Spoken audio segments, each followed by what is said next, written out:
स्वस्ति हस्तिगिरिमस्तशेखरः निस्सन्दोत्मनि सन्ततं मनः निस्समाभ्यधिगमभ्यदत्त यन्देवमौपनिषदि सरस्वती श्रीनिधिं निधिमपारमर्थिनामर्थितार्थपरिदानदीक्षितं सर्वभूतसुहृदं दयानिधिं देवराजमधिराजमाश्रये ஆவாரார் துணையன்னு அலநீர் கடலுலழுந்து நாவாய்போல் பிறவிக் கடலுள் நின்று நான் தொடங்க தேவார் கோலத்தொடும் திருச்சக்கரம் சங்கினொடும் ஆவாவென்னருள் செய்து அடியேனொடுமானானேன்னு ஆழ்வார் சாதித்தா போலே அலமந்து போயிருக்கிறச்சே சங்க சக்கரங்களை தரித்து கொண்டு பெருமானினை ரட்சித்தான் ஆழ்வார் ஆனந்தப்பட்டுக்கிறார். அதே போலத்தான் வேடன் வேடு வச்சு வடிவத்தை எடுத்துக்கொண்டு ராமானுஷரை அனுகிரகித்து கொண்டு வந்து காஞ்சி தேவப்பெருமாள் விமானத்துக்கு முன்னாடி விட்டுட்டு போனாரோ இல்லையோ, அங்கேயும் ராமானுஷரை வழி நடத்தினது தேவப்பெருமாள் தான். எப்பொழுதும் ராமானுஷருக்கும் தேவப்பெருமாளுக்கும் ரொம்ப நெருங்கின தொடர்பு. எல்லா ஆச்சாரியர்களும் திருவரங்கத்தெம்பெருமானே அடைந்த ஆசிரியத்தை அங்கு வாழ்ந்தார்கள். ஆனால் தேவப்பெருமாள் தான் சம்பிரதாயத்துக்கு கைவிளக்காக காட்டி கொடுத்த எம்பெருமான். தேவப்பெருமாள் 6 வார்த்தைகளை சொல்ல அத ராமானுஷருக்கு இதுதான் நீர் கேட்ட கேள்விகளுக்கு பதில் என்ன திருக்கச்சி நம்பிகள் தெரிவிக்கிறார். அவன் சொன்ன 6 வார்த்தைகள்: அகமேவ பரந்தத்வம், தரிசனம் பேத ஏவச்ச, உபாயேஷு பிரபத்தி ஸ்யாத், அந்திமஸ்மிருதி வர்ஜனம், தேகாவசானே முக்தி ஸ்யாத், பூர்ணாச்சாரிய சமாசயா என்ன அவ்வாறு வார்த்தைகள். இந்த வார்த்தைகள் ஒன்னொன்னுக்கு என்னென்ன அர்த்தம்னு பார்ப்போம். மேற்கொண்டு முதல் வார்த்தையினுடைய அர்த்தம் என்னங்கிறதை விளக்கமா அனுபவிக்கலாம்.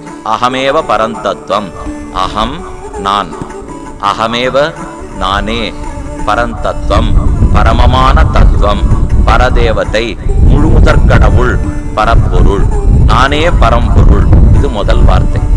தரிசனம் பேத ஏவச்ச, தரிசனம் வைதிக முறைப்படி எது தரிசனம் எது சித்தாந்தம்னு பார்த்தால் பேதமே சித்தாந்தம்.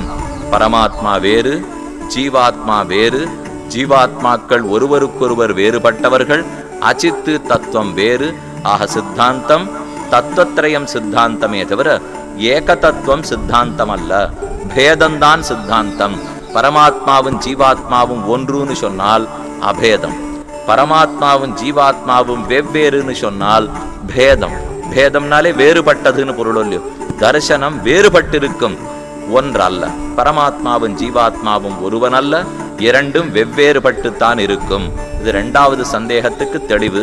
தரிசனம் பேத ஏவச்ச. அடுத்து உபாயேஷு பிரபத்தி ஸ்யாத். பெருமானை அடைவதற்கு கர்மயோகம், ஞான யோகம், பக்தி யோகம் என்னும் பல பல உபாயங்கள் எல்லாம் இருக்கின்றனவே. அதற்குள் எது சிறந்த உபாயம், நாம் சுலபமாக செய்ய தகுந்த உபாயம் ஏது என்று கேள்வி ஏற்பட்டால் உபாயேஷு பிரபத்தி ஸ்யாத். உபாயங்களுக்குள்ளே நானே உபாயம்னு காட்டி கொடுக்கும் பிரபத்தியே உபாயம். பெருமானுடைய திருவடி தாமர்கள் தான் அவனை அடைவிப்பதற்கு மிக எளிய வழி. அதைத்தான் நாம் பற்ற வேண்டும். என்ன பிரபத்திங்கிற சரணாகதி சொல்லுகிறதோ இல்லையோ, அதை பற்றியே என்னை அடைய வேண்டும். இது 3வது வார்த்தை. உபாயேஷு உபாயங்களுக்குள்ளே, பிரபத்திகி சரணாகதி மிக உயர்ந்தது. அத்தை பற்றியே என்னை வந்து அடைய வேண்டும். அகமேவ பரந்தத்வம், தரிசனம் பேத ஏவச்ச, உபாயேஷு பிரபத்தி ஸ்யாத், அந்திம ஸ்மிருதி வர்ஜனம். அந்திம ஸ்மிருதி மரணப்படுக்கையில் நாம் இருக்கிறோம், அது அந்திம காலம். ஸ்மிருதி மரணப்படுக்கையிலே நமக்கு என்ன ஞாபகம் வருகிறது, என்ன நினைவு வருகிறது, எப்போது நான் உன்னை பற்றி நினைக்க வேண்டும், மோட்சத்துக்கு முன்னே எப்போது உன்னை நினைக்க வேண்டும் ராமானுஜர் சந்தேகப்பட்டாரோ இல்லையோ. ஒருத்தன் சரணாகதி அனுஷ்டித்து விட்டான் என்றால் மோட்சம் அடைவதற்கு முன்னால் மரணப்படுக்கையில் இருக்கும் போது கூட அவனை நினைக்க வேண்டிய தேவையில்லை. பகவத் சிந்தனம் இல்லாமல் போனாலும் பெருமான் அவனை நினைக்கிறான், நீ நினைக்க வேண்டிய தேவையில்லை என்று நமக்கு ஒரு தேவையில்லைங்கிறதை ரொம்ப எளிமைப்படுத்தி கொடுக்கிறான் எம்பெருமான். அந்திம ஸ்மிருதி கடைசி காலத்தில் மரணப்படுக்கையில் நினைவு வர்ஜனம் விடத்தக்கது, அது தேவையில்லை.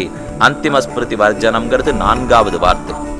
5வது வார்த்தை தேகாவசானே முக்தி ஸ்யாது. எப்போது மோட்சமடையுங்கிறது கேள்வி. தேகம் எப்போது கீழே விழுகிறதோ அப்போது மோட்சம். அதாவது எந்த தேகத்தோட நாம சரணாகதி அனுஷ்டிக்கிறோமோ, இந்த ஜென்மத்துல சரணாகதி ஆயிடுத்தினால் அடுத்த ஜென்மா எடுக்க வேண்டிய தேவையில்லாமல் அந்த தேகத்தின் முடிவிலே மோட்சத்தை கொடுக்கிறேன். தேக அவசானே முக்திஹி ஸ்யாத். தேகம் சரீரம், எந்த சரீரத்தோட சரணாகதி பண்ணிருக்குமோ அந்த பிறவி அந்த சரீரம். அவசானே அது விழும்போது தேகம் விழும்போது முக்தி சியாது, இவனுக்கு முக்தி கிடைக்கும். இந்த வார்த்தைக்காகத்தான் இப்போது நாம உட்காண்டிருக்கிற திவ்யதேசம் ரொம்ப ரொம்ப முக்கியமான திவ்யதேசம். 9ஆம் 10 திருவாய்மொழியிலே மாலநண்ணி தொழுதெழுமினோ வெனகட காலமாலை கமலமலரிட்டு நீர் வேலமோதும் மதில் சூ திருக்கண்ணவர தாலின் மேலான் அமர்ந்தான் அடியணர்களையே நம்மாழ்வார் பாசுரம் பாடினார். அதுல ஒரு பாசுரத்திலே தெரிவிக்கிறார், சரணமாகும் தனதால் அடைந்தார்க்கெல்லாம் மரணமானால் வைகுந்தம் கொடுக்கும் பிரான். தன் திருவடிகளிலே சரணாகதி அனுஷ்டித்து விட்டு மரணமானால், அவனுக்கு மரணம் சம்பவித்ததென்னால் வைகுந்தம் கொடுக்கும் பிரான். அந்த மரணத் தருவாயில் அந்த சரீரம் விழுந்தவுடனே வைகுந்தத்தை கொடுக்கிறான். அந்த பாசுரத்திலிருந்து எப்ப தேகம் விழறதோ அந்த தேகத்தின் முடிவிலே மோட்சம் கொடுக்கிறான்னு கிடைக்கிறது சொல்லி. அதனாலதான் எப்ப மோட்சம்னு ராமானுஜர் சந்தேகப்பட்டார். பிரபன்னருக்கு எந்த சரீரத்தோட பிரபத்தி அனுஷ்டித்திருக்கிறானோ அந்த சரீரம் அந்த பிறவியின் கடைசியிலே அவனுக்கு முக்தி தான் என்ன 5வது வார்த்தை தெரிவித்தார். 6வது வார்த்தை இவருக்கு ரொம்ப ஆசையான வார்த்தை.